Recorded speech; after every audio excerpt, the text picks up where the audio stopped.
A população portuguesa ronda atualmente os 10 milhões de habitantes, que se distribuem desigualmente pelo território nacional. Esta população vive em espaços com características diferentes: a cidade e o campo.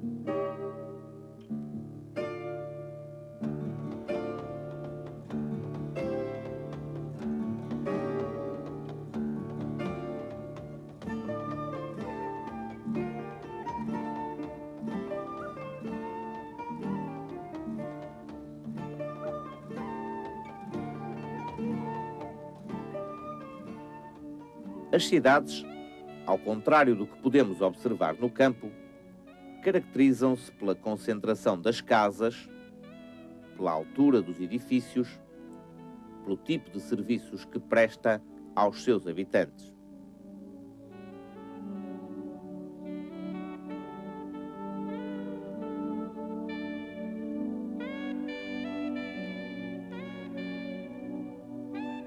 Podemos dizer que no território português encontramos dois tipos de povoamento.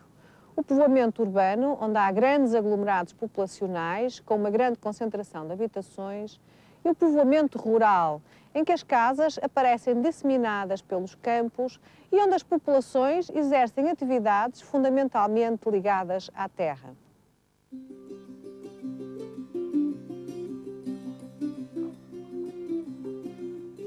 O povoamento rural pode ser agrupado ou disperso.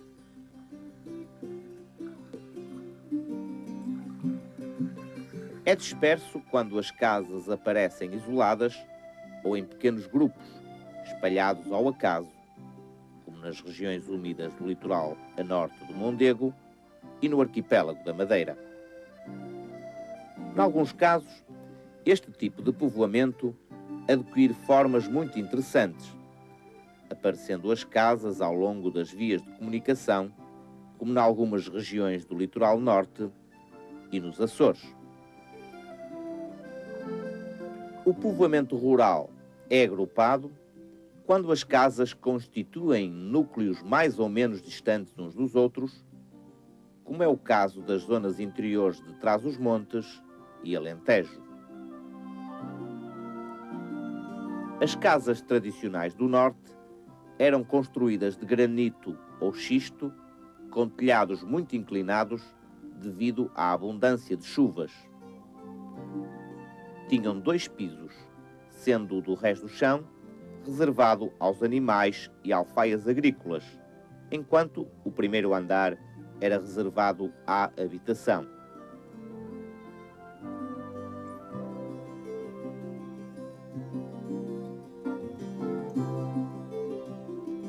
As casas tradicionais do sul eram construídas em tijolo ou adobe e caiadas de branco. Tinham um só piso, que era destinado à habitação, construindo-se ao lado anexos para guardar as máquinas agrícolas, guardar o gado ou armazenar colheitas. Para além destas casas típicas, podemos encontrar ainda casas rurais com características muito próprias da região, tais como a Casa do Algarve, a Casa da Madeira e a Casa dos Açores. O modo de vida da gente que habita no mundo rural continua a ser marcado pelo trabalho agrícola, pela criação de gado e pela exploração florestal, mesmo quando essas pessoas têm empregos de outra natureza, quer na indústria ou no comércio. A compra e venda de produtos faz-se de maneira diferente no meio rural e no meio urbano. No campo ainda se fazem as feiras que se realizam com bastante frequência. A essas feiras afluem compradores e vendedores de várias regiões vizinhas. Mas para ficarmos a saber como se vive no mundo rural, Nada melhor do que conversar com pessoas que o conhecem bem. Sr. Silva, como vivem as pessoas no mundo rural? As gentes da aldeia têm duas etapas de trabalho diferentes. No verão é um trabalho muito intenso. As pessoas têm que se levantar muito cedo, prendem as vacas, vão labrar os seus campos e as suas terras, fazer as sementeiras.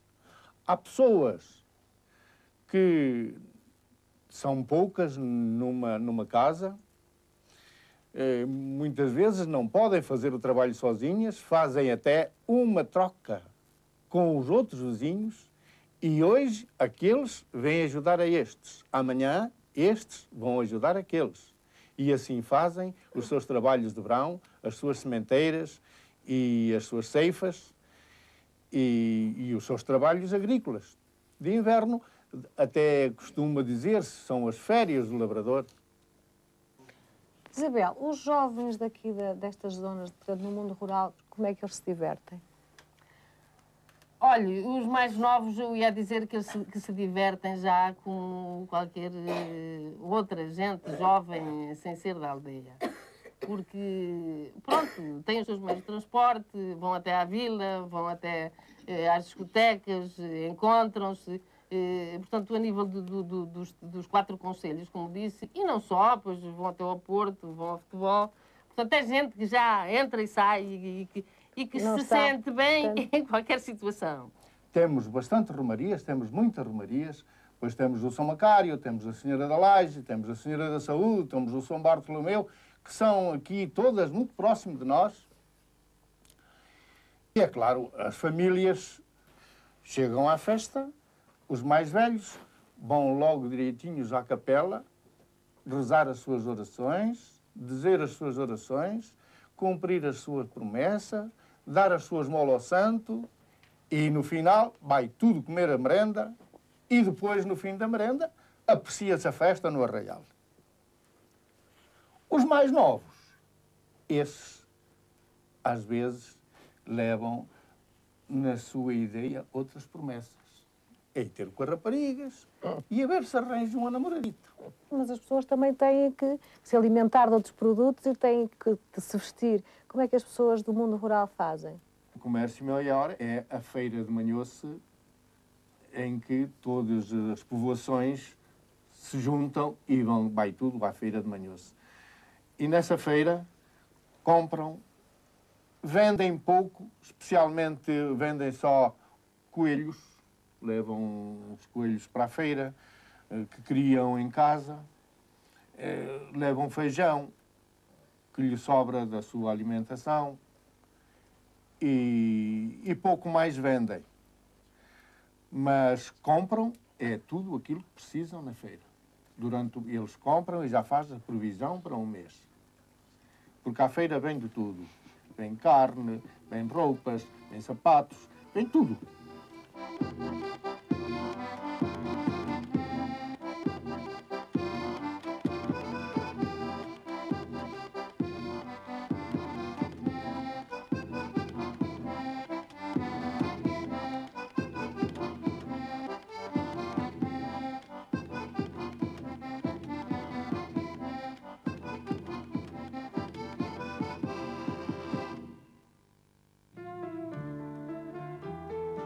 Nas cidades, há também acontecimentos de cariz popular, como o Santo António de Lisboa ou São João do Porto. Mas a população das cidades tem acesso a outras formas de lazer e cultura, como o jardim zoológico, as exposições, o teatro, a ópera, o cinema, que se localizam muitas vezes em centros comerciais, onde as pessoas fazem também as suas compras.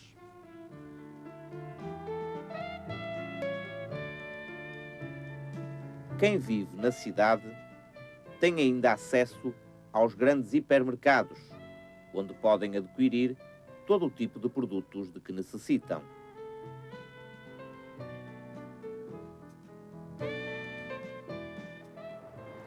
O trânsito é também uma forma de contraste entre o campo e a cidade.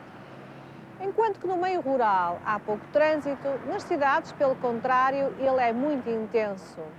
Mas apesar de haver grande facilidade no uso de transportes públicos, sabemos que em certas horas é muito difícil atingir o centro da cidade por causa dos engarrafamentos constantes, geradores de vários problemas, como a poluição atmosférica, a poluição sonora e o stress. O campo e a cidade contrastam também pela quantidade e qualidade das vias de comunicação. A cidade é, em regra, bem servida de estradas, enquanto que no campo estas são poucas e de má qualidade. Por isso mesmo, o tempo gasto para percorrer a mesma distância depende da qualidade das vias de comunicação e do meio de transporte utilizado. Muitas das cidades começaram por ser pequenos povoados, que cresceram por se encontrarem junto da foz de um rio, perto do mar, num vale ou planície fértil, ou ainda no cruzamento de rotas comerciais importantes. O crescimento fez-se a partir de um núcleo central, que nas cidades mais antigas corresponde ao centro histórico da cidade. À volta deste núcleo central, foram-se desenvolvendo áreas periféricas, onde se instalaram os bairros residenciais, as zonas industriais e os grandes hipermercados.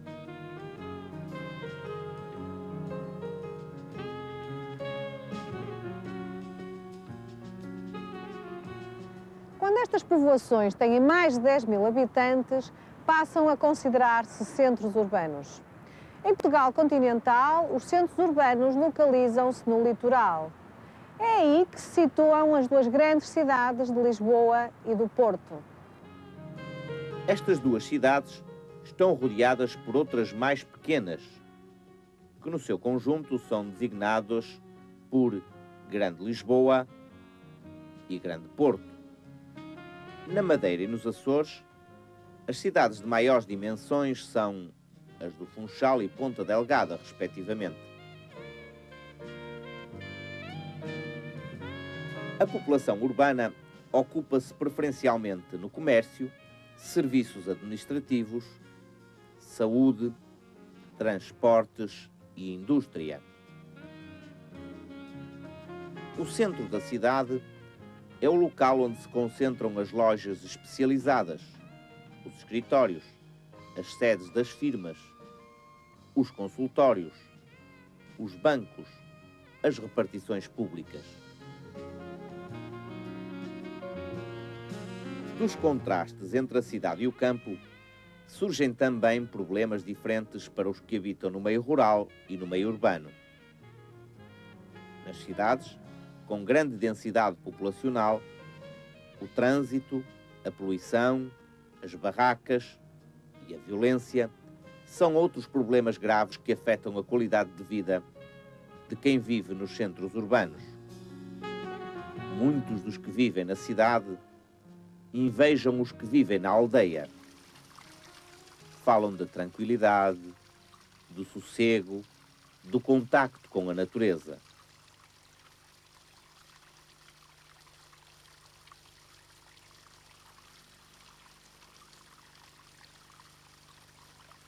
Tem-se assistido nos últimos tempos a uma desertificação do interior do país. A manter-se o atual ritmo de fuga ao meio rural, nos próximos 20 anos, cerca de 1 milhão de portugueses trocará os campos pela cidade. A melhoria das vias de comunicação e condições de vida do interior poderá diminuir os contrastes entre a cidade e o campo, evitando assim a consequente fuga da população.